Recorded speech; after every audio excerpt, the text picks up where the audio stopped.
2022년 3월 9일 새로운 하루가 시작되는 수요일 아침입니다. 오늘도 말씀을 통해 우리 삶을 되잡아 가시는 귀한 시간 되길 바랍니다. 오늘 우리에게 주는 하나님 말씀 같이 보시겠는데요. 레위기 6장 24절에서 7장 10절까지 말씀입니다. 하나님 말씀 같이 보시겠습니다. 주님께서 모세에게 말씀하셨다. 너는 아론과 그 아들들에게 다음과 같이 일러라. 속죄 제사를 드리는 규례는 다음과 같다. 속죄 제사에 바치는 제물은 번제물을 잡는 자리고 주 앞에서 잡아서 바쳐야 한다. 그것은 가장 거룩한 제물이다.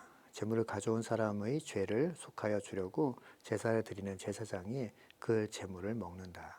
그는 그것을 회막을 친 뜰 안 거룩한 곳에서 먹어야 한다. 그 고기에 닿는 것은 무엇이든 거룩하게 된다. 그 제물의 피가 튀어 옷에 묻었을 때에는 거기 거룩한 곳에서 그 옷을 빨아야 한다. 그 제물을 삶은 오지 그릇을 깨트려야 한다. 그 제물을 녹그릇에 넣고 삶아야 한다면 그 녹그릇은 문질러 닦고 물로 씻어야 한다. 제사장으로 임명받은 사람은 모두 그 제물을 먹을 수 있다. 그것은 가장 거룩한 제물이다. 그러나 성소에서 사람을 속죄해 주려고 제물의 피를 회막 안으로 가져왔을 때에는 어떤 속죄물도 먹어서는 안 된다. 그 제물은 불에 태워야 한다. 속건 제사를 드리는 규례는 다음과 같다. 속건 제사에 바칠 제물은 가장 거룩한 것이다. 그 제물은 번제물을 잡는 바로 그곳에서 잡아야 하고 제사장은 그 피를 제단 둘레에 뿌려야 한다. 제물에 붙어있는 기름기는 모두 바쳐야 한다. 기름진 꼬리와 내장 전체를 덮고 있는 기름기와 두 콩팥과 거기에 덮여있는 허리깨의 기름과 콩팥을 떼어낼 때 함께 떼어낸 간을 덮고 있는 껍질을 모두 거두어서 바쳐야 한다. 제사장은 이것들을 제단 위에 올려놓고 주에게 살라 바치는 제사로 바쳐야 한다. 이것이 속건 제사이다. 제사장으로 임명받은 남자는 모두 그 제물을 먹을 수 있으나 그것을 거룩한 곳에서만 먹어야 한다. 그 제물은 가장 거룩한 것이다. 속건 제물도 속죄 제물과 같아서 같은 규정을 두 제물에 함께 적용한다. 그 제물은 죄를 속하여 주는 제사장의 몫이다.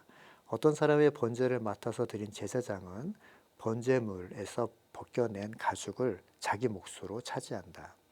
화덕에서 구운 곡식 제물이나 솥이나 빵 굽는 판에서 만든 제물들은 모두 그것을 제단에 바친 제사장의 몫이다. 곡식 제물은 모두 기름에 반죽한 것이나 반죽하지 않은 것이나를 가릴 것 없이 아론의 모든 아들들이 똑같이 나누어서 가져야 한다. 오늘 본문의 말씀을 통해서 레위기의 5가지 이스라엘에 지켰던 절 제사 중에 속건제와 속죄에 대해서 살펴볼 텐데요. 4장에서 6장에 걸쳐서 계속 다뤘던 부분인데 오늘은 그 빠진 부분을 덧붙여서 설명하고 계십니다.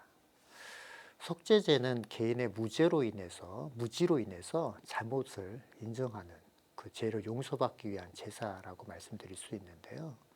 반면에 속건제는 범죄 또는 손해 등을 의미하는 것입니다. 사회적인 죄 또는 도덕적인 죄를 용서받기 위해 드리는 제사인 것이죠. 그래서 속죄제와 속건제는 다른 부분이 있습니다. 이 제사 또한 범죄에서 벗어나 거룩하게 되는 것에 초점이 있는데요. 속죄제와 속건제는 모두 거룩함을 위해서 제물을 하나님께 드리는 것입니다. 우리의 죄를 대신하여 짊어지신 예수 그리스도가 속죄 제물 되어 주신 것이죠. 우리가 다 알고 있고 고백하고 있는 것처럼 그로 인해서 우리는 믿음으로 구속 곧 죄사함을 받게 된 것입니다. 이 속죄제 이야기에 대해서 조금 더 살펴볼 텐데요. 중요한 부분이 바로 25절에 나옵니다. 다시 한번 25절 말씀을 살펴보도록 하겠습니다. 너는 아론과 그 아들들에게 다음과 같이 일러라. 속죄제사를 드리는 규례는 다음과 같다. 속죄제사를 바치는 제물은 번제물을 잡는 자리고 주 앞에서 잡아서 바쳐야 한다. 그것은 가장 거룩한 제물이다. 마지막 단락에 가장 거룩한 제물이다 라고 말씀하시죠. 거룩하다란 말은 구별됐다 라는 뜻입니다. 구별된 제물을, 구별된 제사장이 구별된 장소에서 행하는 것입니다. 이때 거룩하신 하나님의 임재를 경험할 수 있는 것이죠. 우리는 하나님은 우리에게 임재하십니다. 종교개혁자 마틴 루터가 이렇게 얘기했는데요. 우리 안에 임재하시는 하나님께서 우리 안에 내주하시는 것이지요. 내 안에 거하시는 것이다 라고 말씀하고 있습니다. 내 앞과 내 뒤에, 내 위와 아래, 내 옆에 계시는 그분, 그 존재에 놀라우신 하나님의 그 임재를 체험하는 것을 소원하고 원해하는 것입니다. 하나님의 임재 속에서 하나님의 거룩함이 우리를 감싸도록 소원하시고 그것을 바라시는 하나님의 사람들 다 사시길 바랍니다. 첫째로 우리가 속죄제에 대해서 좀 살펴볼 텐데요. 영어로 sin offering이라고 말합니다.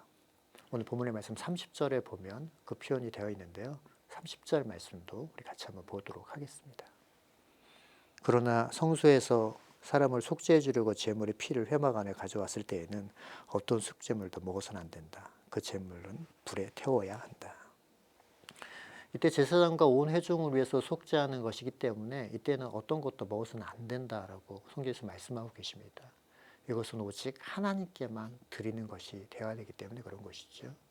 하나님께 지은 죄를 하나님 앞에서 회개하고 돌이키는 것이 바로 이 속죄제의 핵심인 것입니다. 하나님 앞에서 하나님에게 향하는 것이죠. 그것이 속죄제의 핵심이다라는 것을 다시 말씀드리면서 속죄제를 통해서 거룩하신 하나님께 온전하게 나아가는 것이 중요하다라고 말씀하고 계시는 겁니다. 우리가 4장과 5장에서도 살펴본 것처럼 속죄제를 드리는 상황은 크게 두 가지로 구분해서 설명할 수 있는데요.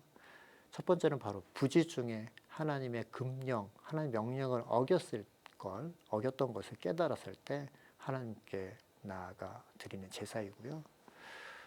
2절에 보면 그 표현이 되어 있는데요. 2절 말씀을 제가 찾아서 한번 읽어드리도록 하겠습니다. 누구든지 여호와의 계명 중 하나라도 그릇 범죄하였을 때라고 말씀하십니다. 그러니까 속죄제는 명시적인 계명을 부지 중에 어겼을 때 드리는 제사인 것이고 법적 증언을 기피하거나 부정한 물체 등을 접촉했거나 맹세한 것의 약속을 이행하지 못했다라는 것을 깨달았을 때 드리는 제사인 것이죠.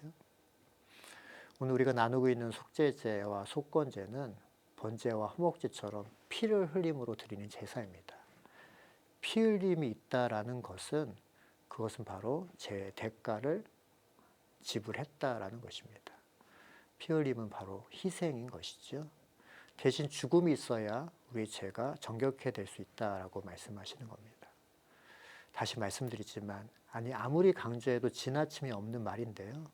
예수 그리스도께서 우리의 죄를 대신하여 십자가에 못 박혀 피 흘려 죽으셨기 때문에 우리는 그것을 믿음으로 죄 사함의 복을 누리게 되는 것입니다.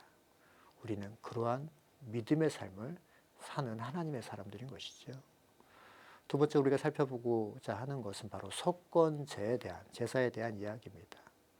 바로 속건제라는 것은 영어로 guilt offering이라고 하는데요. 속죄제와 마찬가지로 죄에 대한 결과로 피 흘림과 희생이 있어야 하는 바로 제사인 것입니다. 죄의 값을 지불해야 하는데 그것이 곧 죽음, 사망인 것이고 그 죄를 대신 감당하신 분이 바로 예수 그리스도이신 것입니다. 예수 그리스도 때문에 그 덕분에 우리는 사망에서 생명으로 옮겨지게 된 것이죠. 속건제에 대해서 우리는 말씀을 통해서 우리가 읽은 대로 1절에서 6절까지 말씀을 통해서 구체적으로 설명하고 있는데요. 속죄에 대해서 번제물처럼 작고 그리고 피의 제단을 사방에 뿌려야 한다라고 속죄제와 같은 방식으로 해야 된다라고 얘기하죠. 기름은 언제나 피와 함께 하나님의 것이기에 하나님께로 올려드려야 하는 것이고 그런데 그 기름은 그리는 것에 대해서 오늘 본문의 말씀에서는 자세히 그 기름에 묻어있는 그리고 그 기름이 자리 잡고 있는 장기들을 하나하나 상세하게 설명하고 있습니다. 이런 자세한 설명은 무엇 때문일까요?